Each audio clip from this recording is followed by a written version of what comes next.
Are you tired of wasting shots around the greens? Do you feel like you're constantly just wasting 1, 2, or 3 shots sometimes when you miss the green in regulation? If so, you might be making one of these 7 short game mistakes that are killing your chances of playing wicked smart golf. Because no matter how good you get, missing greens is part of golf. Even the pros only hit about 67% of greens in regulation. So today, I'm going to take you through these 7 mistakes, help you avoid them, and give you easy tips so you can dial in your short game and finally play to your potential. Make sure to watch until the end too, because every one of these mistakes is what most golfers are doing, and if you really want to take your game to the next level, you have to avoid all 7. So let's first set the stage with what should you do around the greens. What are some averages? Let's look at the PGA Tour to kind of reset our expectations of how often we should or shouldn't actually get it up and down. So during the 2022-2023 PGA Tour season, the average scramble rate was only 58.66% of the time. That was 55% from the rough, and they only got it up and down from the bunkers 51% of the time. Their average proximity when they do miss the green and actually hit on is 7 feet 10 inches. So hopefully you understand that having the right expectations is key. Too many golfers try to always hit these amazing chips or pitches or bunker shots, and they play too aggressively, and a lot of times that can either lead to a flub or leaving the ball in the bunker and then leading to a double or worse. So yes, we want to try and hit it as close as possible, but at the same time, don't put too much pressure on yourself. Remember, when you're watching the PGA Tour or Live Golf, you're only seeing the best of the best players on their best weeks. So don't beat yourself up so much, and let's have the right expectations. Number one short game mistake that I see with 99% of golfers that I play with, regardless of handicap, is simply trying to chip it from the fringe. Don't get me wrong, it's not as sexy when you're just taking putter when you miss the green and you're on the fringe, but it's definitely the more consistent play. As they say, a bad putt is always better than a bad chip. There's nothing worse than saying, yeah, you know what, I'm gonna go ahead and chip this or try and hit some cool little shot. All of a sudden you flub it. Now you invite double bogey into play, even if you hit a decent tee shot and you're right next to the green in 2. So please, I beg you, putt from the fringe more often. I'm a +2 handicap, and I almost exclusively putt when I'm on the fringe. It'll help you so much more because even if you don't hit it great, hopefully you're still gonna have 5 or 6 feet, but at the same time, you're probably gonna actually make a lot more of those because the ball is gonna just roll like a putt and you don't have to make a ton of changes. The only thing I try and do is just really figure out the first little bit of fringe and how much fringe I have to putt through, and then hit it a little bit harder. But at the end of the day, it's just a putt. You don't need to do anything different.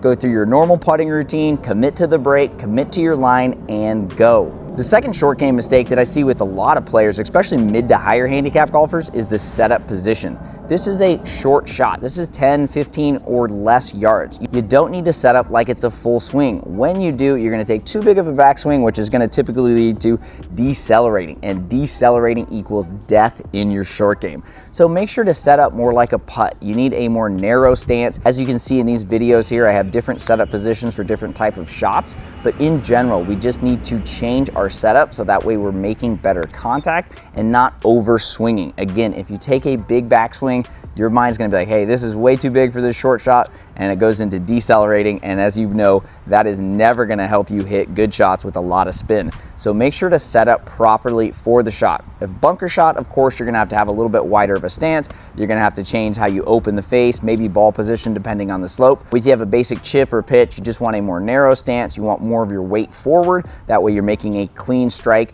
and hopefully scrambling like a pro. Before getting into the next short game mistake, make sure you download my free Wedge Wizard guide. It's a 10-page guide that will help you develop a better and more consistent short game so you stop wasting shots inside 100 yards. Third short game mistake I see just too often is using too much loft around the greens. So when you miss the greens and you're on the fringe, again, that should be a putt most of the time. You want to use less loft because it's going to be more consistent. Remember, we are not perfect. Amateur golfers are gonna miss-hit some shots, so we wanna play the probabilities. Golf really is a game of misses, so we wanna make sure that if we don't hit it great, we're still hopefully getting relatively close to the hole. But if you use more loft, sometimes it's gonna lead to sometimes not even getting on the green, maybe you blade it over, maybe you stub it. It's gonna cause a ton of frustration, and then you have to hit a similar shot next, which again, you're not mentally focused and can really hurt your chances of hitting it close. Before getting into the next short game mistake, hit the comments now and let me know what is the best tip you've ever received for your short game. Fourth short game mistake I see is just the wrong tempo. As I've talked about in a few different videos on this channel, tempo is key, not only off the tee or into the green, but also around the greens. The problem is that most golfers don't know that your short game tempo is different than your long game tempo. Long game tempo is a 3-to-1 cadence, meaning the backswing takes 3 times as long as your downswing. However, short game shots are different. In the book Tour Tempo 2, they found that short game shots are a 2-to-1 tempo. So if you haven't invested in the Tour Tempo app yet, I can't recommend it enough. It's $25, a one-time fee, and something that can help you play and practice with purpose. Make sure your tempo is dialed, because too many golfers take that big backswing that we talked about, and then it leads to, oh shit, I have to decelerate, and then they decelerate, and that is never going to lead to a good, clean strike. So make sure you're always accelerating through the golf ball. Make sure you're swinging with some speed, especially when you're in the sand, because again, sand is heavy. We have to make sure we're swinging through there correctly. And when you have the right tempo, you're going to be able to create more spin. And when you accelerate, you're going to hit a better shot as well. So it's going to come out better. It's going to have the right spin, and hopefully going to help give you a short putt so you can scramble better.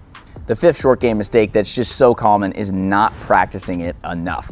Most golfers go out there and are banging drivers and mid irons on the driving range, while the short game area or par 3 courses like this are empty. So make sure we're spending plenty of time inside 125 yards, but even more time inside 10 or 15 yards. Because as I mentioned in the beginning of the video, no matter how good you get, missing greens is part of golf. Even scratch golfers only average about 50% of greens in regulation. So missing greens is going to be part of golf for as long as you play, which is why we need to spend more time at that chipping green, at the putting green, getting the basic shots dialed in. Then we can work on some harder ones, make it more fun, have some creativity, you recruit a friend, gamble out there, have some fun with it, but simply spend more time inside 50 yards on your game, and it'll help you so much more, because you're gonna have a lot more familiarity, you're gonna learn how to hit all these shots, you're gonna get comfortable with all your wedges, and hopefully just develop your sense of feel. The sixth short game mistake I see a lot is just no pre-shot routine. Most golfers have one for their full shot routine, and a lot of them have one for putting, but do you have a short game routine? It should be different than your putting routine and your long game routine. So if you don't have one, again, when you're practicing, based on that last tip, develop your short game routine. Figure out where you actually take your practice swings at. They should be next to the golf ball like they are in this video. And that way, hopefully, you're taking 1 or 2 practice swings, kind of feeling out the lie, and then you're able to step up, look at the target once more, and go. When you have a consistent routine, you're also going to make sure you locate your landing zone. You always want to figure out where it is on the green, or sometimes the fringe, depending on the chip or pitch, where the ball should land. That way you give your mind a clear image of where we're trying to go, and hopefully you can hit it and then get the ball rolling like a putt. Maybe it goes in, if not, hopefully a tap-in par. The final short game mistake that I just kind of talked about a little bit is not locating your landing zone. If you just kind of get up there and just try and hit a general chip, chances are you're not going to hit the best one. Give your mind as much specificity as you can. Try to find maybe a pine needle or an old cup or some sort of marking on the green, discoloration, a shadow. Do something to give your mind a clear target so that way it knows where you need to land it. And also, as part of this, feel free to actually walk up from your chip shot to the pin. That way, hopefully the ball hits your landing zone and then rolls out like a putt. A lot of golfers skip this step, and then if you hit a perfect chip or pitch, it's still not going to be rewarded because you didn't read the green properly. So always read it, walk up if you can. Again, don't be slow, don't slow down on your playing partners, but give your mind as much clarity as you can on that landing zone, read it like a putt, and hopefully you're going to hit better chips so you can get more up and down. If you want even more tips to play better golf without changing your swing, watch these 2 videos next.